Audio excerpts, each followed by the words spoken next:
Here's how to install a diff breather extension as somebody with zero mechanical experience based on a video that they saw months ago. First, I lowered the spare tire to the ground and then just moved it out of the way. You can access it without moving it all the way. This is the current diff breather location that we'll be replacing. Pardon the messy work area here, but you will need this 5/16 inch fuel line. Just get 10 feet, you probably need less than that, but it can't hurt. This Toyota Union, here's the part number, and then this Dorman differential breather. This is the part number. And unwrap your fuel hose here and just stick your breather on one side. You definitely don't need a hose clamp as they are meant to work without one, but the kit that I got came with 10 of these anyway, so it never hurts to be safe.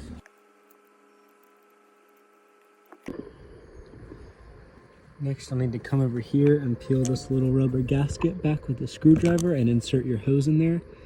You can put this wherever you want, but the gas tank here is by far the most common with these 4th gens. Here's what it'll look like once all finished.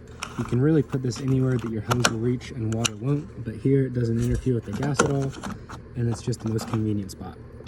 Now waste about 2 minutes trying every size socket except for the one you need. Next, come over here and just get a very rough estimation of how long you want it to be. You want to leave plenty of space for suspension travel, and it's not really gonna hurt it being too long. Obviously you don't want to get it caught on stuff, but not gonna be the end of the world.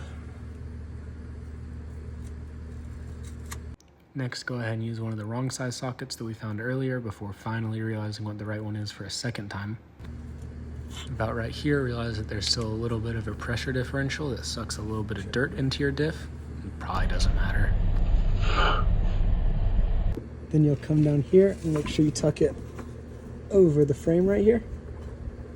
Then go ahead and try and put the joiner on by going lefty-loosey and wondering why in the world it isn't tightening. After questioning why it took you so long to figure it out, once you do it the right way, you can go ahead and start tightening it down, making sure not to get it too tight. I'm dumb and forgot to hit record, but next you'll just slide that fuel hose over the joiner. Again, a hose clamp here is optional.